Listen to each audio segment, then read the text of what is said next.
السلام عليكم ورحمة الله وبركاته يا أصدقائي، أخباركم عاملين إيه؟ يا رب تكونوا بخير. النهاردة معانا مخطط زيرلس سهل وبسيط هنشرحه مع بعض. أولا معانا الدي بي جي 142 دي بي جي كابينة كار دي بي جي 142. معانا دي بي جي التجل 116. معانا عمود الكابينة عمود 16، هو 6.2 ملي، بس هو جاي في البضاعة 16 ملي. وعمود التجل 6.2. فتحة الباب 80. الكابينة بتاعتنا 160 في 130 صافي الكابينة. معانا الترحيل 15 سنتي، ترحيل الباب الخارجي عن الكابينة، وده طبعا عشان خاطر التجل الجانبي، فالمسافة اللي خدها التجل بيردها الباب. تمام. ومعانا البير 2 متر في 2 متر. تمام كده. طبعا مقاس الظهر لازم يكون في الحسبان 21 سنتي. معانا العتبة الخارجية 8.5. معانا المسافة بين العتبتين 3 سنتي. معانا قيمة الكابولي الفرداني 7.8 ملي، يعني 7.8 ملي لو البير بتاعك ايه جاي 2 متر. لو طبعا جاي اكتر من 2 متر بتشوف الزيادة، يعني الزيادة الافضل تسيبها في انهي اتجاه، او تقسمها تقسمها على الجنبين، ده بيعتمد على مسح البير بتاعك. معانا الكابولي المشترك من اول خيط التجل لحد الخرساني 18.5. وخد بالك جوه من المقاس ده، عشان المقاس ده هتحتاجه فين انت هتنزل خيط التجل. معانا 37.8 ملي لحد آخر الكابولي المشترك، وتزود عليهم لما تيجي تنزل الخيط هتزود عليهم قيمة العمود اللي هو 6.2 ملي، والسنتي اللي كنت هتسيب سنتي أو 2 سنتي على حسب ما انت هتسيب. طيب بداية قدامك الرسمة اهو. سواء انت مبتدئ سواء انت فني فاهم، هيجي قدامك المخطط اهو، وقدامك البير سواء جاي 2 في 2 او اكتر او اقل. بتبدأ تشتغل عليه. طيب اول حاجة بسم الله ننزل الخيط بتاعنا من الخرسانة لحد خيط الكابينة 119 سنتي. لو البير بتاعك زي ما قلنا مظبوط هتنزل على 119 سنتي.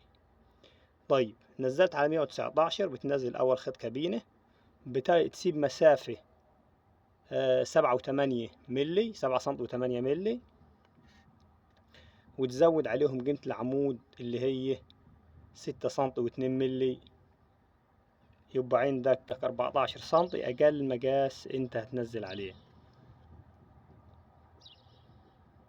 تمام. يبقى هتاخد من الخرسانة للخيط بتاع الكابينة 119، ومن أول الخرسانة لحد الخيط هتاخد قول 8 سنتي، 8 و6 14 سنتي. والسنتي اللي انت هتنزل عليه الخيط يعني 15 سنتي. 15 سنتي بالسنتي الفراغ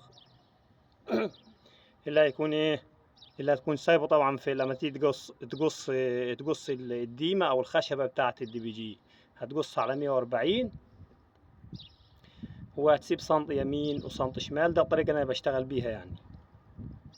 تمام. ومن الناحية التانية نفس الموضوع، هتاخد 119 وتسيب 38 او 37.8 ملي، وتزود عليهم العمود كده، قول 38 و6 44 سنتي. تاخد 44 سنتي من الخرسانة لحد أول العمود وتزود سنتي، يبقى هنا 45، وهنا قلنا 8 و6 14 وسنتي 15، يعني المسافة ديت هتنزلها على 15 سنتي. تمام. طيب نزلت هنا زي ما قلنا على 45، تاخد الدي بي جي بتاعك اللي هو 142. طبعا انت قص على 140 على 140، واللي هيزيد معاك لو بيرك مظبوط هيبقى 15 سنتي. اقل يبقى بيرك قافل، اكتر يبقى بيرك فاتح. تمام. والافضل لو في زياده تسيبها فين؟ تسيبها على الفرداني، لان الكابولي على اخره مقفول. يعني زي ما انت شايف في الرسم على اخر الكابولي ده على اخره مقفول. يعني ممكن مثلا يقابلك سنتي مكان ضيق او قافل. طبعا انت هتمسح البير بعد كده وتشوف ايه، وتشوف البير بتاعك قافل ولا فاتح، وعلى حسب البير ما يديك انت ايه، انت هتبدأ ايه تحرك خيطك وتشتغل. طيب خلاص نزلنا. طبعا احترمنا الكابول المشترك، لانه طبعا الكابول المشترك عليه حوارات كتير وفي شغل يامه، فانت هتحترم الكابول المشترك. ولو في تكسير او زيادة هتسيبها فين؟ هتسيبها في الفردان.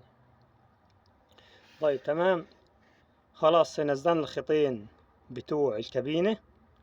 نروح للتقل. التقل فيه 10 ترحيل، لان الطارة 20 سنتي. دايما تشوف الترحيل بتاع التقل تعرف قيمة الطارة. الطارة 20 سنتي بيكون الترحيل 10 سنتي. نص الطارة، نص الطارة اهو 10 سنتي، يبقى الطارة 20. تعمل ايه؟ تروح تجيب الديمة بتاعت التقل وتقص على 114 وتسيب سنتي يمين وسنتي شمال. تمام. تقسم السنتر بتاع التقل، يعني تقسم النص 114 57 النص، وترحل 10. يبقى المفروض فيه جنب 67 وجنب 47. تمام. هترحل 10 وتخلي الخط بتاع العمود الكابينة بالزاوية يمشي مع 10 الترحيل اللي انت رحلته عكس الباب. تمام. وتحقق مقاسك اللي هو 18 للخرسانة، من الخيط للخرسانة 18. والخط بتاع خيط الكابينة يمشي مع الخط بتاع الترحيل بعد ما رحلت. احنا قلنا يمين هيبقى 47 اللي هو هنا هيبقى 47، وشمال هيبقى 67. تمام كده. وتاخد 18 يمين و18 شمال، وتنزل ايه، وتنزل الخيطان بتاعت التقل.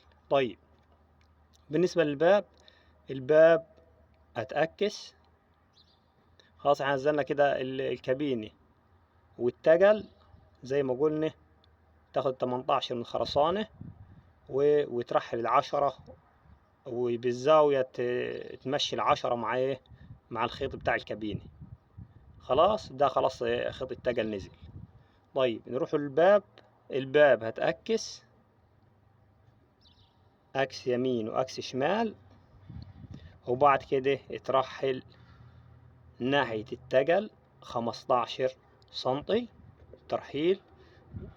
ومن الترحيل احنا قلنا الباب 80، هتاخد 40 شمال و40 يمين، وتنزل ايه، تنزل خيطان بتاعتك. تمام كده. طيب كام المقاس اللي تحترمه وانت هتنزل الخيط؟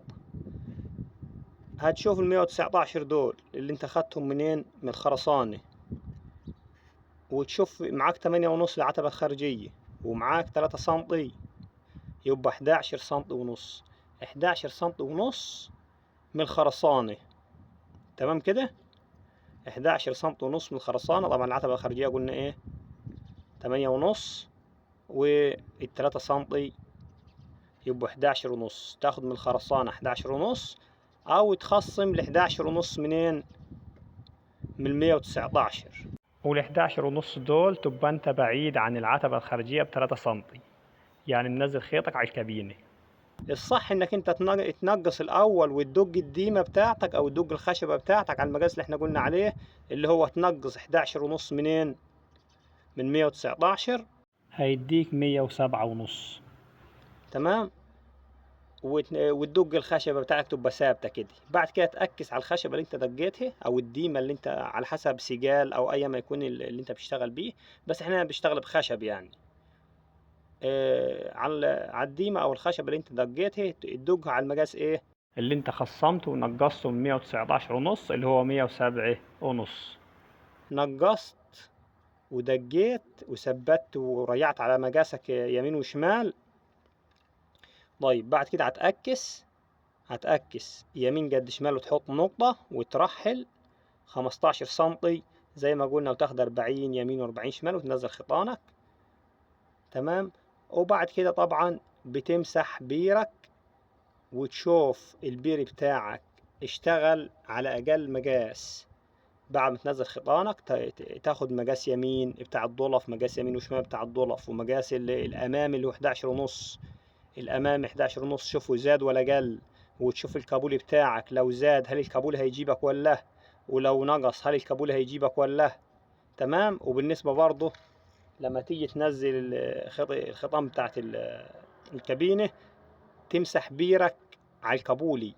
يعني تمسح بيرك وتشوف مثلا أقل مقاس مثلا مديك، احنا قلنا هنا هننزل 15 سنتي، طب المقاس مثلا مديك 14 سنتي، تجيب الكابولي بتاعك وتقفله على الآخر وتشوف المسافة 14 دول الكابولي مثلا كام هيديك.